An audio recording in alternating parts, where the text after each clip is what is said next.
Hello students, welcome to Sagar Sharma classes. आज हम आपके लिए लेके आए एक इम्पोर्टेंट टॉपिक। इसमें हम आपको बताएंगे procedure relating to a convening of a general meeting.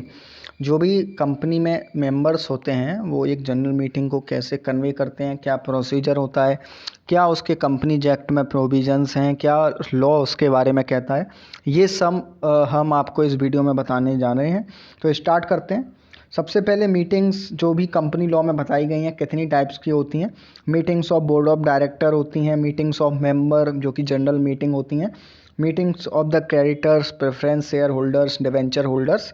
तो मेनली इस जो वीडियो में हम फोकस करेंगे वो मीटिंग ऑफ मेंबर्स या शेयर होल्डर्स, जिसमें हम एनुअल जनरल मीटिंग और जो एक्स्ट्रा ऑर्डिनरी जनरल मीटिंग्स होती हैं उनके बारे में आपको डिटेल में बताएंगे। तो चलिए स्टार्ट करते हैं। First of all meeting of members, जिसमें annual general meeting section 96 of companies act 2013 में बताई गई है, और जो ईजीएम है एक्स्ट्रा ऑर्डिनरी जनरल मीटिंग वो सेक्शन 100 में बताई गई है।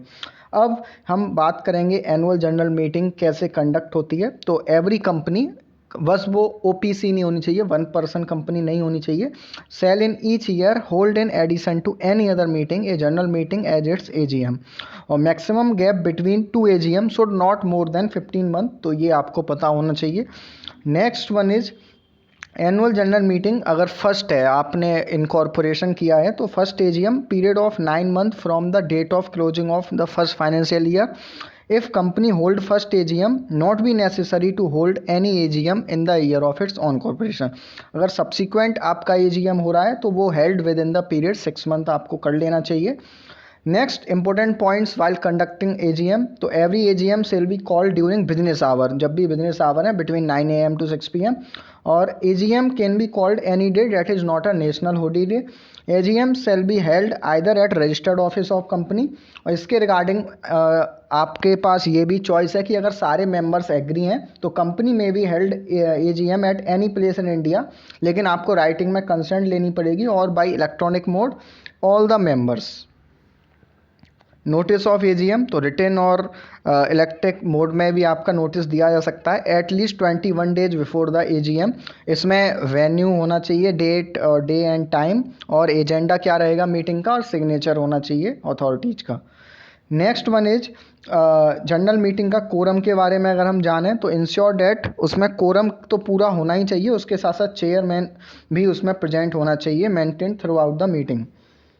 Next one is financial statement, जो बोर्ड ऑफ डायरेक्टर्स हैं वो सेक्शन 129 सबसेक्शन 2 में BOD must be present the financial statement for the financial year at every AGM, और बोर्ड रिपोर्ट्स जो कि सेक्शन 134 में है, बोर्ड जो भी बोर्ड ऑफ डायरेक्टर्स हैं वो एक रिपोर्ट को अटैच करेंगे to the financial statement laid before share holders at the AGM. Next one is जो भी हम बात करेंगे मिनट्स बनाए जाते हैं कंपनी के लास्ट में, जो भी मतलब मीटिंग के लास्ट में जो भी कंक्लूजन वगैरह जो भी इंपॉर्टेंट डिसीजंस लिए गए हैं, तो minute and resolution must be prepared signed and maintain in a book with in 30 days of the meeting. Maintain the minute book, ये सेक्शन 118 में आपका डिस्क्राइब्ड है। और हम कोरम की बात कर लें तो प्राइवेट कंपनी में कम से कम 2 मेंबर पर्सनली प्रेजेंट होनी चाहिए एजीएम में, और पब्लिक कंपनी में अगर 1000 मेंबर्स हैं तो 5 मेंबर्स एटलीस्ट प्रेजेंट होने चाहिए, और 1000 से 5000 के बीच में अगर कंपनी में मेंबर्स हैं तो उसमें से 15 एटलीस्ट प्रेजेंट होने चाहिए, और मोर देन 5000 मेंबर्स हैं तो कम से कम 30 मेंबर्स प्रेजेंट होने चाहिए। ये लिमिट्स आपको याद रखना काफ़ी ज़रूरी है। Next one is minimum number of director, वो तो हमने पीछे बात की मेंबर्स का कोरम। डायरेक्टर्स का कोरम क्या है? कोरम डायरेक्टर का इस तरीके से डिसाइड होता है 1/3 ऑफ टोटल डायरेक्टर और 2 director whichever is higher. जैसे मान लीजिए किसी कंपनी में 6 डायरेक्टर हैं तो 6 का 1/3 हो गया 2, और 2 को कंपेरिजन करोगे तो 2 ही हायर है, तो जो भी हायर नंबर है वो आपका प्रेजेंट होना चाहिए एजीएम में। एडजॉर्नमेंट ऑफ मीटिंग, अगर जो भी कोरम है वो विद इन कंपनी के जो टाइम डिस्क्राइब्ड है हाफ एन आवर प्रेजेंट नहीं होता है, तो नॉर्मल मीटिंग को हम same day place time in next week के लिए पोस्टपोन कर सकते हैं। लेकिन अगर कोई मीटिंग है जो कि आपकी रिक्विजिशन द्वारा कॉल्ड की गई है उसको कैंसिल भी किया जा सकता है।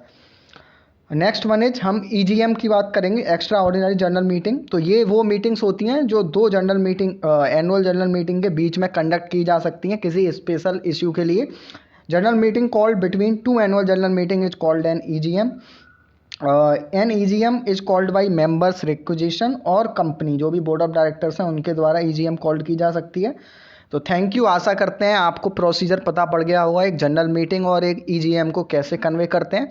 फिर भी अगर कोई डाउट हो तो आप वीडियो के कमेंट सेक्शन में अवश्य पूछ सकते हैं। Thank you.